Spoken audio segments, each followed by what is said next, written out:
ಹೀಗೆ ಒಂದು ಆಷಾಢ ಮಾಸದ ಮಳೆಗಾಲ, ಹೊರಗಡೆ ಧೋ ಅಂತ ಮಳೆ. ಶೃಂಗೇರಿಯಲ್ಲಿ ಗೊತ್ತಲ್ಲ ಹೇಗೆ ಮಳೆ ಬರುತ್ತೆ ಅಂತ ಎಲ್ಲರಿಗೂ. ಆಗ ಮಧ್ಯಾಹ್ನದ ಊಟಕ್ಕೆ ಅತಿಥಿಗಳೊಬ್ಬರು ಬಂದಿದ್ದರು. ಗುರುಗಳು ಅವರನ್ನು ಊಟಕ್ಕೆ ಕರೆದ್ರು. ಅವತ್ತು ಊಟಕ್ಕೆ ದಿಂಡ್ಗನಕಾಯಿ ಗೊಜ್ಜು, ಆಮೇಲೆ ಮಾವಿನ ಮಿಡಿ ಉಪ್ಪಿನಕಾಯಿ ಮತ್ತು ಗಂಜಿ ಸಾರು ಮಾಡಿ ಗುರುಪತ್ನಿ ಬಳಸಿದರು.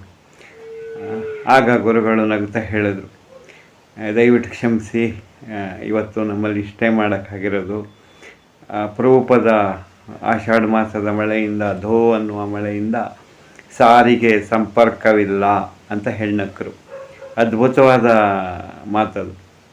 ಹೊರಗಡೆ ಯಾರಿಗೂ ಸಂಪರ್ಕ ಸಾಧ್ಯವಾಗಿಲ್ಲ, ಮಾತುಕತೆ ಇಲ್ಲ ಅಂತ ಧೋ ಅನ್ನೋ ಮಳೆ.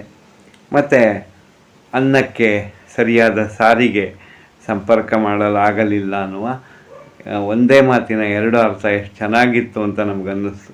ಕನ್ನಡ ಸಾಹಿತ್ಯ ಕಲಿಯುವಾಗ ಈ ಥರ ಎಲ್ಲ ಗುರುಗಳು ಊಟದಲ್ಲೂ ಪಾಠ ಕಲಿಸ್ತಿದ್ರು. ಚೆಂದ ಅನಿಸಿತ್ತು ನಮಗೆ. ನಿಮಗೆ ನಮಸ್ತೆ.